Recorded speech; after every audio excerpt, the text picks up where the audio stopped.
Hello, and welcome to Satyrs Baked Goods. Today I'm going to be showing you how to fix overproofing your dough, and also show you a starter dough. So this is my rye bread. I use rye flour, a tiny bit of yeast, and some water.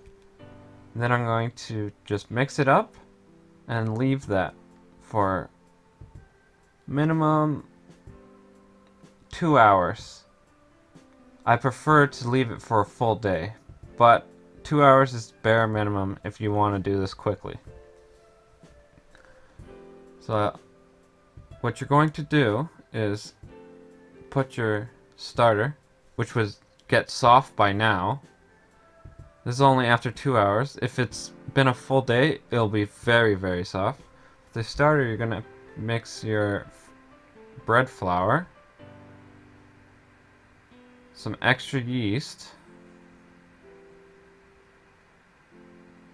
and then give it a little mix with some 12 grain.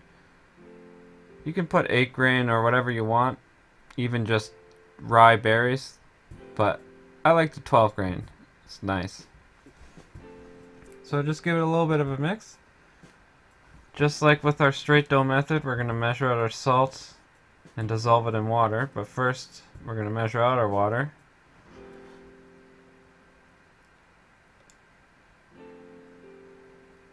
Put a little bit of that with the salt to dissolve it. And now I like to use molasses for this rye dough. Quite a bit, in fact. And again, put it in the water so that you can mix it up and stop it from sticking to everything.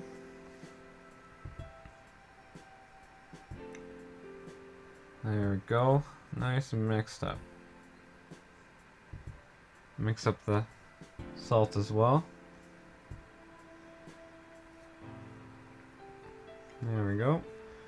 Add in that molasses. A little bit stuck to the bottom, you can see, so I'm going to actually put that salt water into there, get that last little bit of molasses off. I'm not going to put it in right away because I don't want to kill the yeast, but just get that last bit of molasses. Then I'm going to mix this all together until it just comes together, just like this, and then add that salt water in, and a little bit of molasses I missed. I'm going to mix this until it's into a nice ball, just like this. This is also a nice wet dough, so don't put too much flour into this or it will become super dense. You're going to just put a little bit of flour. Use that flour to get all that extra sticky stuff off your hands. Then you're going to keep kneading it until it turns into a nice ball and bounces back to you. Now that it's done, it's going to bounce back at me. I'm going to proof it. But I'm going to purposely proof it for way longer.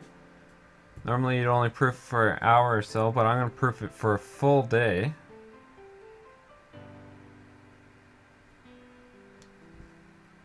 So there we go. Come back. I put it in a bowl now. Proofed it way too much. It's basically a liquid. To get it out of this, you're going to just put a little bit of flour in your hands and scrape it off. Just like that.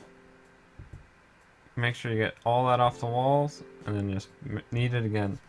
So when you're overproofing, what happens is it breaks all your gluten that you made, so you just have to re-knead it and start over. The other thing though that's happened is the yeast has worked very hard for a very long time and a lot of the yeast has died.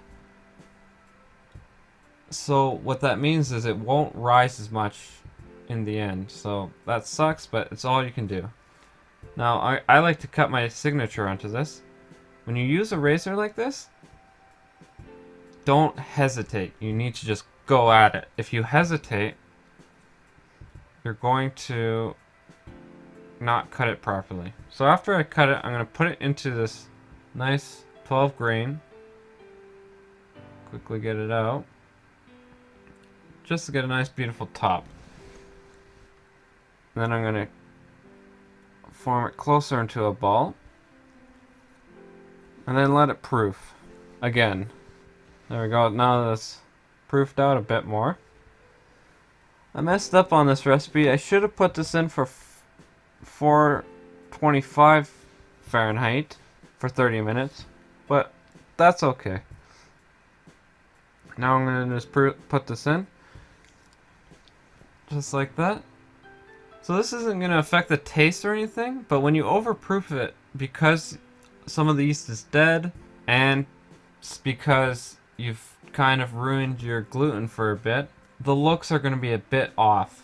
So as you can see, those cut marks aren't very visible, and that's okay though. And again, you're going to knock on the bottom to see if you hear a hollow sound, and that's when you know it's done. So this is how it turned out. Looks a bit ugly, but that's okay. The taste is there, and that's what really matters. If you've liked this video, please like and subscribe. If you'd like to follow me, you can follow me on Facebook, Instagram, or Twitter. I even have my own website. Thank you, and have a nice day.